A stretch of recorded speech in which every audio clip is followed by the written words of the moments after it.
¿Qué tal? Mi nombre es Alejandra Ramírez Saldaña, estudiante de la Maestría en Educación de la Universidad IEXPRO.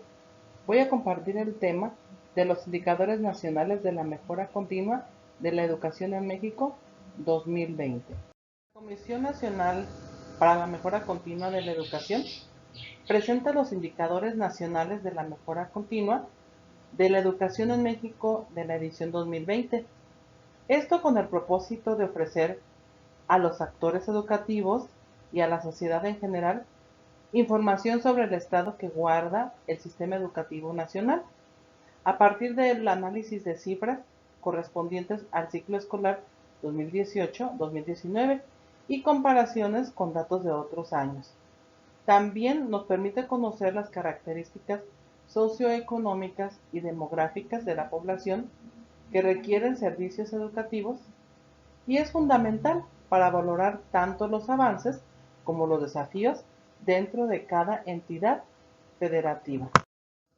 El objetivo de la Secretaría de Educación Nacional no es homogénea, ni tampoco las condiciones socioeconómicas que la rodean.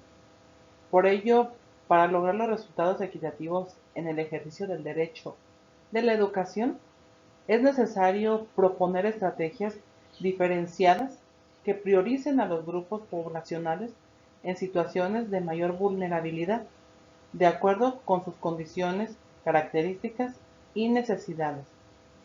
La realidad mexicana, que abarca una diversidad de contextos socioeconómicos, obliga al Estado a considerar como factor sustantivo en sus planes y programas de atención a la situación desigual de los niños, de las familias, de las comunidades, a fin de desarrollar modelos educativos incluyentes y pertinentes que hagan posible una buena educación y que sea accesible para todos. También que garantice el tránsito de la permanencia y al menos la conclusión de la educación obligatoria con niveles de aprendizaje aceptables.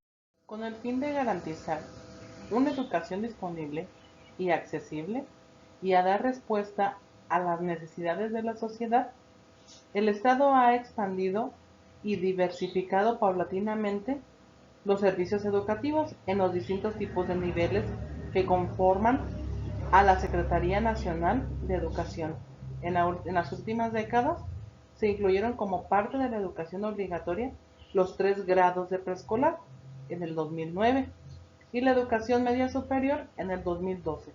Ahora más reciente, en el 2019, también se reconoció el derecho de la niñez a recibir atención durante la primera infancia a través de la educación inicial y se decretó de manera obligatoria la educación superior por parte del Estado. Uno de los retos más importantes de la Secretaría de Educación Nacional es garantizar una educación inclusiva. Por ello, es fundamental reconocer la diversidad de condiciones, de características y necesidades de los educandos existentes en todos los centros escolares y planteles, con el fin de desplegar acciones orientadas a eliminar o disminuir las barreras físicas estructurales y de la lengua que impiden a los niños, a las niñas, adolescentes y jóvenes el acceso a la escuela. Los estilos, dificultades, discapacidades, condiciones, circunstancias, necesidades y ritmos de aprendizaje diversos no deben representar un obstáculo para el ejercicio del derecho a la educación, como tampoco debe serlo la condición indígena. En este sentido, al reconocer las diferencias entre los estudiantes, debe incluirse a quienes pertenecen a los pueblos originarios del país, distinguiendo las costumbres, la lengua materna y visiones del mundo.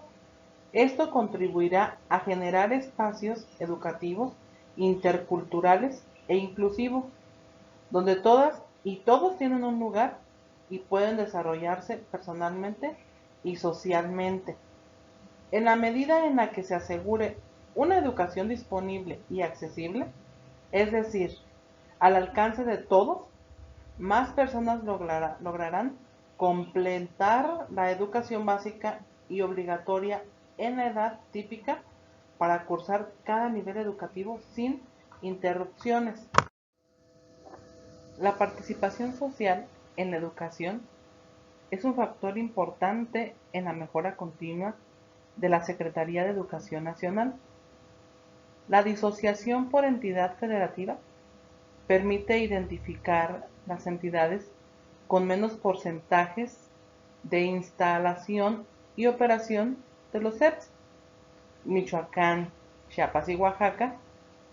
Esto plantea la necesidad de realizar indagaciones respecto de si la organización de padres y madres de familia, autoridades y docentes se lleva a cabo mediante otras formas o alternativas locales. El derecho a una educación de calidad se reconoce en el derecho internacional y en legislaciones nacionales como un derecho humano clave y fundamental, ya que es condición esencial y potencializadora del desarrollo individual y del disfrute de otros derechos.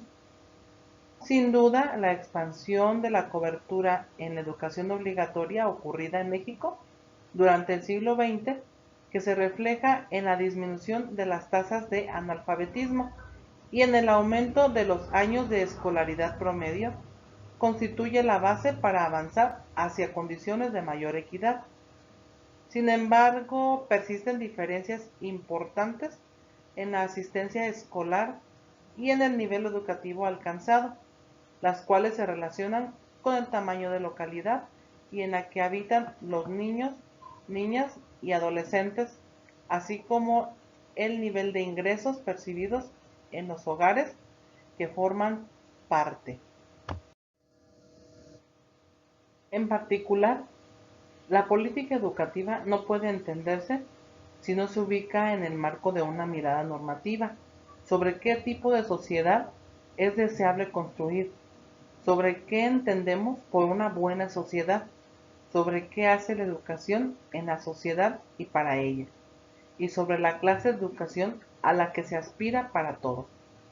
Así que para orientarla, nuestra Carta Magna establece que la educación será de calidad, con base en el mejoramiento constante. Fracción 2, inciso D, especifica los componentes en los que se debe impulsar esta mejora: los insumos, los materiales, los recursos humanos y procesos educativos. Los componentes que, de acuerdo con nuestra Carta Magna, deben mejorar de manera constante para que la educación pueda ser considerada de calidad son los siguientes: la infraestructura, la organización escolar, los materiales y métodos educativos y los docentes y directivos escolares.